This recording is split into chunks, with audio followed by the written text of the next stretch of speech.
اگلا سوال ہے علی بھائی، اکثر اوقات جوڈیشری کی آزادی اور اہمیت پر زور دیتے ہیں، جبکہ ہماری عدالتیں ایسے وکلاء سے بھری پڑی ہیں جو مختلف ہیلوں اور بہانوں سے بڑے بڑے مجرموں اور دہشت گردوں کو سزا سے بچا لیتے ہیں، اور معذرت کے ساتھ بعض اوقات ہمارے جج صاحبان بھی اس میں ملوث ہوتے ہیں۔ اس لحاظ سے تو وکیل کا پیشہ ہی حرام معلوم ہوتا ہے۔ اس حوالے سے علی بھائی کا کیا موقف ہے؟ میرا موقف یہ ہے کہ آخری جملے کے سوا آپ کی جتنی باتیں ہیں واقعی ایک تلخ حقیقت ہے کہ ہماری جوڈیشری کا بڑا شرمناک کردار رہا ہے تاریخ میں۔ سب کی میں بات نہیں کرتا، لیکن کئی لوگوں کا رہا ہے، اور اس کا نقصان ہمیں بھگتنا پڑ رہا ہے۔ سب سے بڑی جو ڈکٹیٹرشپ کی لعنت ہمارے ملک میں مسلط ہوئی ہے اس عوام پہ، اس کے پیچھے بھی جوڈیشری تھی۔ اس وقت اگر وہ لیجیٹیمائز نہ کرتی جنرل ایوب کو، تو یہ بات کی جتنے تحفے ہم پہ مسلط ہوئے ہیں یہ نہ ہوتے۔ اس وقت قانون جیت جاتا، جو آج تک قانون جیت نہیں سکا۔ اور آج وکلاء جو باتیں کرتے ہیں عدلیہ کی، یہ اس وقت باتیں شروع ہوئی ہوتی ہیں تو معاملات سیدھے ہو جاتے۔ وکالت کا پیشہ فی نفسہ ہی تو حرام نہیں ہے جی۔ میں سمجھتا ہوں کہ 3 پیشے ایسے ہیں جو اگر صحیح طریقے سے کیے جائیں نا تو عبادت ہے۔ ایک ڈاکٹری کا پیشہ، دوسرا ٹیچنگ کا، اور تیسرا وکالت کا۔ باقی جو فوج کا پیشہ ہے اس کے بارے میں تو کسی کو شک بھی نہیں نا، کہ اگر وہ اللہ کی رضا کی خاطر کر رہے ہیں تو وہ تو اعلیٰ ترین درجہ ہے کہ ایک شخص اپنی جان لے کے اللہ کے حضور پیش ہو جاتا ہے بارڈر کے اوپر۔ اور جنگوں کے سوا بھی آپ کو تو پتہ نہیں ہے کہ ہمارے کئی فوجی جو ہیں وہ سانپ کے زہر کی وجہ سے بھی شہید ہو جاتے ہیں بر وقت اگر ویکسین نہ ملے۔ یہ وہ شہداء ہوتے ہیں جن کی خبریں ٹی وی میں نہیں لگتی، کیونکہ یہ دشمنوں سے لڑائی کے دوران نہیں مرتے۔ اس طرح کی عام لاشیں بھی عام حالت میں آتی رہتی ہیں، شہداء ہیں، تو ان کو تو سارے ہی مانتے ہیں۔ لیکن یہ جو 3 پیشے ہیں نا، یہ مرے بغیر بھی اپنا نام زندہ کر سکتے ہیں اپنی زندگی کے اندر بھی۔ فوجیوں کو تو جنگ لڑنی پڑے گی نا، بارڈر پہ جانا پڑے گا نا۔ یہ تو ہر وقت بارڈر پہ کھڑے ہیں۔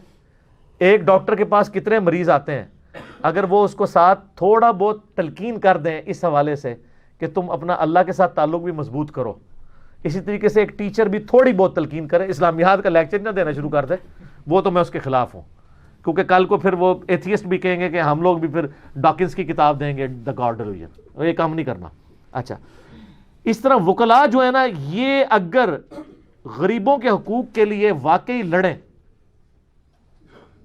تو یہ اتنا بڑا بڑا کام کر سکتے ہیں جو باقی لوگوں کو تو اویئرنس نہیں ہے، کیونکہ وکلاء کو جو قانون کا شعور ہے اور یوز کرنا جانتے ہیں۔ آپ ہمارے جیلم شہر میں دیکھ لیں، ایک بڑی نیکی کی ہے ایک وکیل نے۔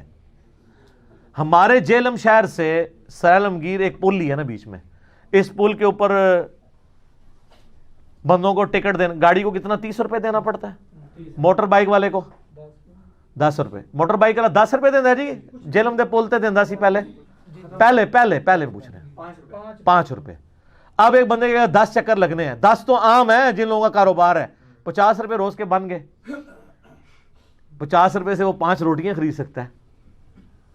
تو ایک وکیل نے رٹ دائر کی، عدالت سے فیصلہ آیا کہ بھی جیلم کا شناختی کارڈ جو دکھائے گا وہ بے شک 100 چکر بھی مارے اس سے پل پہ پیسے نہیں لیے جائیں گے۔ تو یہ صدقہ جاریہ ہمیشہ کے لیے اس وکیل کے کھاتے میں لکھا گیا کہ نہیں؟ تو سر وکیل اچھا کام بھی تو کر سکتے ہیں، یہ تو نہیں کہ وہ۔ لیکن یہ یاد رکھیے گا، اگر کسی وکیل کے پاس کوئی ایسا کلائنٹ آتا ہے جو واقعی مجرم ہے، اگر آپ اس کا مقدمہ لیں گے اور آپ پھر اس کا مقدمہ لڑیں گے تو سر وہ مقدمہ لڑنا بھی حرام، اس کی کمائی بھی حرام۔ اور اس کے لیے مجھے بتانے کی ضرورت نہیں، بڑے بولے بن کے ہمیں لوگ پوچھ رہے ہوتے ہیں جی آپ کا کیا خیال ہے انجینئر صاحب؟ سر آپ کا کیا خیال ہے؟ مسلم شریف میں حدیث ہے، گناہ وہ جو تیرے دل میں کھٹکے اور تو ڈرے اس بات سے کہ لوگ اس پر مطلع ہوں، لوگ مطلع ہوں۔ اچھا، لوگوں کو اگر کسی وکیل کا پتہ چلے کہ یہ جو آجی نمازی وکیل صاحب ہیں انہوں نے ایک ڈاکو، چور، دہشت گرد اور قاتل کو اپنی زبان کی چرب زبانی سے بچا لیا ہے، تو ان کو کوئی رحمت اللہ علیہ کہے گا یا لعنت اللہ علیہ کہے گا؟ تو بس پھر آپ سمجھ لیں۔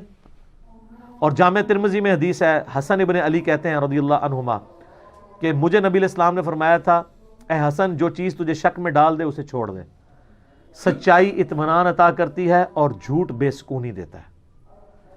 مسلم شریف میں حدیث ہے، عبداللہ ابن مسعود رضی اللہ تعالیٰ عنہ کہتے ہیں کہ نبی علیہ السلام نے فرمایا کہ مومن کے لیے چھوٹا سا گناہ بھی ایسا ہے جیسا اس کے سر پہ کسی نے پہاڑ رکھ دیا، اور منافق کے لیے بڑے سے بڑا گناہ بھی ایسا ہے جیسے کہ اس کے ناک میں مکھی بیٹھی تو یوں اس نے اڑا دی.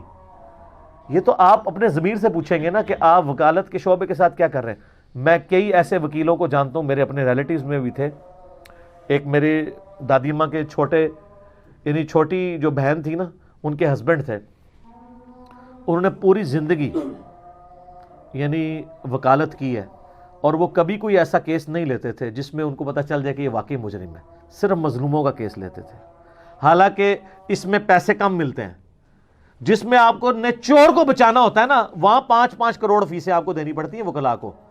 جب آپ نے شریف بندے کو بچانا ہوتا ہے نا, وہاں کون بندہ فیس دیتا ہے؟ ہاں, اسی مقدمے میں جو دوسرا وکیل ہے نا, وہ پیسے کھا رہا ہوتا ہے, جس میں اس کو پھنسانا ہوتا ہے.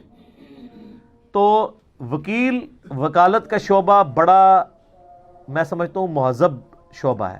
اچھا, اس میں کوئی یہ بھی کہہ سکتا ہے کہ جی اگر قرآن پاک میں تو آیا کہ جو نیکی کی سفارش کرتا ہے اس کو اللہ تعالیٰ نے اپریشیٹ کیا ہے سورہ نساء کے اندر, تو وکالت تو مفتی کرنی چاہیے پھر لوگوں کو نیکی کی سفارش کے لیے, کیونکہ عام آدمی تو قانون نہیں جانتا نا. اور وہ وکالت کا شعبہ بھی اس لیے ہے کہ جج کے پاس اتنا ٹائم نہیں ہے کہ پہلے عام آدمی کو قانون پڑھائے اس کے بعد کہ آپ دلائل رکھو. وکیل کرنا مجبوری ہے. اس کی وجہ یہ ہے کہ قوانین عام آدمی کو تو نہیں پتہ ہوتے, تو وکیل پھر یہ بتاتا ہے کہ فلاں شک کے تحت فلاں میرا جو موکل ہے, کلائنٹ ہے, اس کے یہ حق بنتا ہے, اس کو یہ دیا جائے. یہ عام آدمی تو نہیں کر سکتا, اس کو قانون کا پتہ ہی نہیں ہے. قانون بھی ماشاءاللہ سارا انگریزی میں ہے, اردو میں بھی آ جائے تب بھی عام بندے کو نہیں سمجھ آئے گا. تو وکالت وہ کرے گا تو وہ کہتے ہیں لوگ کہ یار نیکی کرنی ہے تو مفتی کر دیں, سروسز بیچتے کیوں ہیں؟ تو ان سے ہی پوچھے کہ یہ علماء سے کبھی آپ نے پوچھا ہے کہ آپ بھی مفتی نمازیں پڑھا دیا کریں, مفتی خطیب, مفتی قرآن پڑھا دیا کریں, مفتی جمعے خطبے پڑھا دیا کریں, سب سے بڑا کام تو یہ تھا جو نہ بیچا جاتا. تو وہ کہتے ہیں نہیں ہم سروسز دے رہے ہیں. تو سر وکیل جو سروسز دے رہا ہے نا, تو وہ اس سروسز کی کمائی لے سکتا ہے. ان کی سروسز کے اوپر تو پھر بھی حدیثیں موجود ہیں. سنن نسائی میں حدیث ہے, مسلم کی شرط پہ امام حاکم نے اس حدیث کو صحیح کہا, امام زابی نے موافقت کی ہے کہ کسی ایسے شخص کو مؤذن نہ رکھو جو اذان کی اجرت لے. قرآن پڑھانے کی اجرت کوئی ٹیچنگ کے طور پہ لے سکتا ہے, حدیث پڑھانے کی لے سکتا ہے, نماز پڑھانے کی اجرت نہیں لے سکتا. یہ بالکل سیدھی بات ہے. تو وکیل بھی اپنی اجرت لے سکتا ہے جو سروسز پرووائڈ کر رہا ہے, اس کا حق ہے. اور وکیل بھی مہربانی کر کے فیسیں کم لیا کریں اور کیسوں کو لٹکایا بھی نہ کریں, اور ایڈوانس فیس کبھی بھی نہ آپ وکیل کو دیں. ہاں, کیونکہ وہ پھر کیس بھی نہیں لیتے. تو چلیں دے دیں ان کو کسی شریف بندوں کے ساتھ بٹھائیں کہ بعد میرے کو پیسے نہیں منگنے. پھر وہ کیس اتنا لمبا کرتے ہیں, لمبا ہوتے ہوتے پھر تھوڑے تھوڑے کر کے پیسے لینے شروع کر دیتے ہیں. لیکن یہ سارے نہیں, مطلب میرا کچھ وکلا سے واسطہ پڑا تو مجھے تو یعنی اچھا تجربہ ہوا ہے. اچھے وکیل بھی دنیا کے اندر موجود ہیں. تو وکیل کا شعبہ فی نفسی غلط نہیں ہے, جس طرح چھری بیچنا فی نفسی غلط نہیں ہے. چھری خریدنے والا اس سے بندہ کاٹ دے تو اس کا قصور ہے. چھری کے خریدنے والا جو ہے وہ علماء کے لیے مرغی ذبح کر کے ان کی دعوت کرے تو ثواب کا کام ہے. سبزی کاٹے تو ثواب کا کام ہے. ٹھیک ہے, تو اس سے اچھے کام بھی ہو سکتے ہیں. ایون ٹی وی بھی اس کو کوئی برائی کے لیے یوز کرتا ہے تو ٹی وی بیچنا حرام نہیں ہوگا, وہ فی نفسی تو ٹھیک ہے. اس کی برائی کا جو یوز ہے, ورنہ تو ہر چیز ہی برائی کے لیے. ٹی وی کو تو چھوڑ دیں, موبائل فون جو ہے ساری اب ویڈیوز تو اس میں بن رہی ہیں. تو پھر کسی عالم کا فتویٰ ہے کہ موبائل فون, وہ کہتے ہیں زیادہ تر چونکہ ٹی وی استعمال ہوتا ہے برائی کے لیے, ٹی وی حرام ہے. تو سر موبائل بھی زیادہ تر برائی کے لیے استعمال ہو رہے ہیں, اسمارٹ فون تو ہوتے ہی برائی کے لیے استعمال ہے. میرے ٹھی پہ فون میں 516 رکھے ہیں نا, یہ اتنی استعمال ہوتا. لیکن آپ کے علماء نے جو مریدین کے پیسوں سے گفٹ والے وہ 76 موبائل لمبے لمبے رکھے ہوئے ہیں, اسمارٹ فون جسے کہتے ہیں, وہ تو زیادہ تر ویڈیوز بنانے کے لیے, مرد و عورت کے اختلاط کے لیے اور ویڈیو کانفرنسنگ کے لیے اور لڑکیوں اور لڑکوں کی ڈیٹس کے لیے یوز ہو رہے ہیں. تو آپ فتویٰ دیں نا کہ زیادہ تر تو یوز ہو رہے ہیں اس لیے یہ حرام ہے. وہ کہیں گے نہیں, تو یوز کرنے والے کا مسئلہ ہے.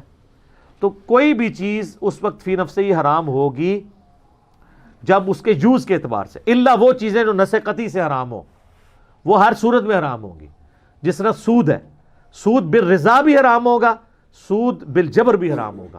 زنا بالرضا بھی حرام ہوگا. کوئی کہ جی مرد و عورت نے اپنی مرضی سے کیا نا, کسی کا تو کوئی نقصان نہیں کیا بھی پردے میں ہے, کوئی ویڈیو بھی نہیں بنی ہے, آپ کو کیا تکلیف ہے؟ نہیں, زنا فی نفس ہی حرام ہے. اس کے لیے پھر ہم یہ نہیں دیکھیں گے کہ اچھے طالبان اور برے طالبان, یہ نہیں ہوگا. پھر وہ جو چیز کیٹیگوری غلط ہے, کیٹیگوریکلی وہ کیٹیگوریکلی غلط ہوگی. تو وکالت کا پیشہ جو ہے یہ ثواب کا کام ہے, ڈاکٹری کا پیشہ ثواب کا کام ہے، بشرطے کہ ڈاکو نہ بنے. ڈاکٹر تو اس میں پریکٹیکلی ڈاکو بنے ہوئے ہیں. آپ کو پتہ ہے کس طریقے سے میڈیکل ریپ، اس کے اوپر میں پہلے بول چکا ہوں. آج اس کو وکیلوں تک رہنے دیں. اور میں جتنے وکلاء، ہمارے ہزاروں میں اسٹوڈنٹس ہیں جو وکلاء ہیں، رابطے میں بھی رہتے ہیں، ادھر بھی آتے رہتے ہیں، کئی ججز ہیں جو ادھر آ چکے ہیں. میں سب کو یہ ریکویسٹ کروں گا، ججز کے لیے بھی اللہ سے ڈریں، کسی سے نہ ڈریں.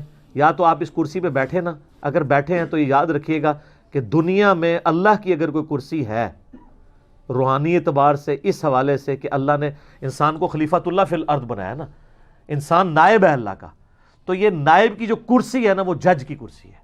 سورہ رحمان کے سٹارٹ میں آیا کہ اللہ تعالیٰ نے ترازو کو نازل کیا ہے تاکہ انصاف قائم کیا جائے. سورہ حدید میں آیا ہم نے نبیوں کے ساتھ کتابیں اور لوہا بھی اتارا ہے تاکہ انصاف قائم کیا جائے. سورہ ال عمران میں آیا کہ اللہ تعالیٰ کے ایک ہونے پر گواہ ہے اللہ بھی، اس کے فرشتے بھی، اور اولو العلم قائما بالقسط، اور اہل علم جو انصاف پر قائم ہے وہ بھی. پھر سورہ نساء کے اندر آیا کہ تمہیں اپنے ماں باپ، بیوی بچوں اور رشتہ داروں کے خلاف بھی گواہی دینی پڑے، انصاف پہ قائم رہو. پورے کا پورا اسلام کا سسٹم انصاف کے اوپر کھڑا ہے. مولا علی کا قول ہے کوئی معاشرہ دین کے بغیر تو چل سکتا ہے، انصاف کے بغیر نہیں چل سکتا. یورپ امریکہ میں انصاف ہے، بے دینیت کے باوجود کامیاب معاشرے ہیں. کیونکہ انسانیت کی بنیاد دو چیزوں پہ، احترام جان اور احترام مال. اور اس کو انشور کون کرے گی؟ جوڈیشری. میں اپنی شکایت، اگر میرے ساتھ کوئی زیادتی کرتا ہے، کسی ادارے کا بندہ زیادتی کرتا ہے، کوئی عام بندہ زیادتی کرتا ہے، میں اپنی چیخو پکار کس فورم پہ کروں گا؟ جوڈیشری میں. اور جوڈیشری بھی آگے لیٹی ہوئی ہو کہ ان کو یہ خطرہ لگ جائے کہ یار ہمیں نہ رات کو پکڑ کے لے جائے، ہمارے گھر میں کوئی کارروائی نہ کر دے، میرے بچوں کو کوئی اغوا نہ کر لے، اس لیے میں مسنگ پرسن کا کیس ہی نہیں سنوں گا. تو پھر ایسے لوگوں کو تو چاہیے کہ فوراً سے پہلے جوڈیشری سے الگ ہو جائے، بجائے لعنت کھٹنے کے نا سائڈ پہ ہو جائے. اگر آپ دلیر نہیں ہے نا، آپ کو جج بننے کا کوئی حق حاصل نہیں ہے. چھوڑ دیں اس پوسٹ کو.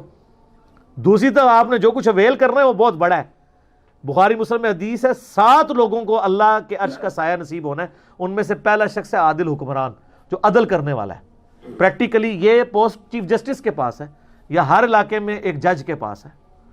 میں نے بہت پہلے کہا تھا جب یہ ہمارے پرائم منسٹر صاحب آئے تھے، میرا کلپ ملینز آف پیپل تک پہنچا تھا، do it first please, English sub title کے ساتھ، کہ خدا کے لیے آپ نے اپنی جماعت کا نام رکھا تھا پاکستان تحریک انصاف، آپ صرف جوڈیشری کو آزاد کرتے،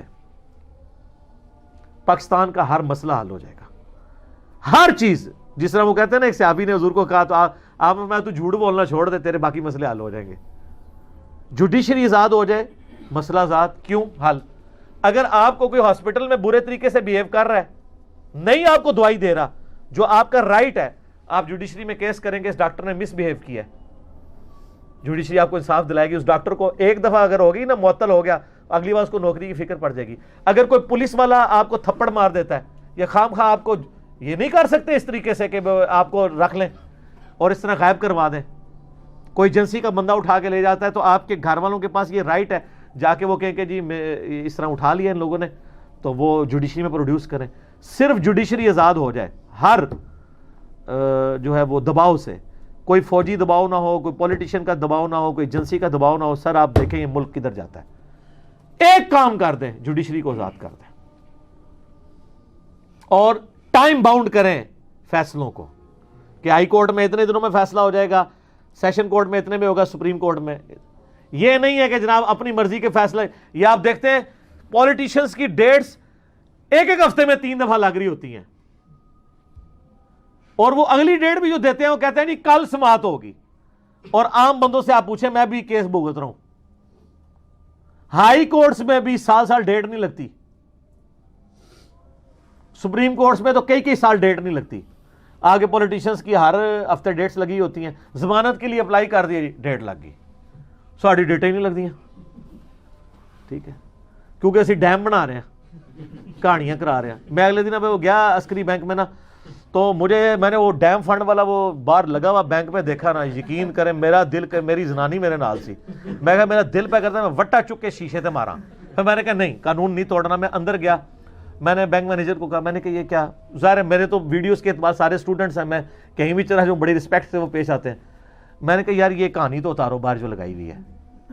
تو وہ ہنسنے لگ پڑا، کہتے ہیں سر ہمیں بڑے سختی سے آرڈر ہے، اس کو اتارنا نہیں ہے. یہ وہی ہے جیسے مسجدوں میں لکھا ہے یہاں فلاں مسلک کے علاوہ کوئی نہ تقریر کر سکتا ہے نہ نماز پڑھا سکتا ہے، ڈائریکٹرز کے لیے۔ میں نے کہا یہ کہانی کر کے چلا گیا آپ کے ساتھ اتنی بڑی، 13 ارب کے مفت اشتہار چلوا کے صرف 8-9 ارب یا 10 ارب کا وہ جمع کروا گیا، اور 1500 ارب اس نے اکٹھا کرنا تھا، اس نے خیمہ لگانا تھا، بھاگ گیا ہے۔ اب تو کم از کم یہ کالخ جو پوری نیشن کے منہ پہ مل کے گیا یہ اتارو۔ پاکستان کے ہر بینک کے باہر اتنے بڑے بڑے وہ لکھا ہوا ہے ڈیم فنڈ کے لیے، تو کہتا ہے سر ڈیم فنڈ میں پہلے بھی کوئی پیسے، اب تو کوئی ویسے ہی نہیں دیتا، نہ کوئی ہے، یہ بس کہانی چل رہی ہے لیکن ہمیں اجازت نہیں کہ ہم اتاریں۔ سر یہ حالت ہے۔ یہ چاہیے تھا چیف جسٹس کا کام تھا کہ وہ کہتا کہ ہمارے جو پرانے بزرگان دین جو کر گئے تھے نا، ہم رجوع لاتے ہیں اور یہ کہانی اتارو اور یہ شیشے صاف کرو، کوئی اور لکھ کے لگاؤ کہانی۔ پوری قوم کو ٹرک کی بتی کے پیچھے لگایا ہوا ہے اور ہم لوگ بھی لگ جاتے ہیں، اور اللہ کے فضل سے اتنے یہ قوم جاہل ہے کہ ہر دفعہ بتی کے پیچھے لگتی ہے۔ کبھی ایسا نہیں ہوا کہ جناب بچ جائے کہ یہ بتی ہے تو میں بچ جاؤں۔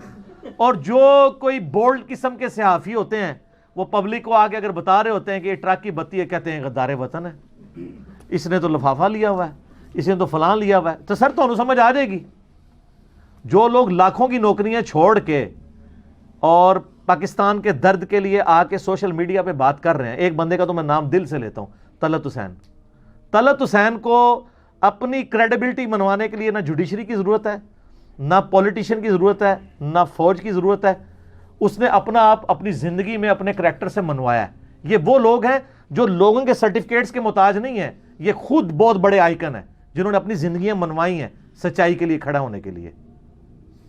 تو وہ لوگ تو ملک میں بیٹھے ہوئے ہیں، چیخ رہے ہیں، وہ بتاتے ہیں یار یہ بتی ہے، بتی بتی، وہ کہتے ہیں لفافہ لیا ہوا ہے۔ میں بھی کسی کو لفافہ نہیں لے آیا، میں نے اس وقت بھی دھرنوں کے خلاف بولا تھا جب یہ دھرنے دے رہے تھے، اور جب ان کے خلاف دھرنے ہوئے تو میں نے ان دھرنوں کے خلاف بھی بولوں کہ یار یہ طریقہ نہیں ہے کرنے کا۔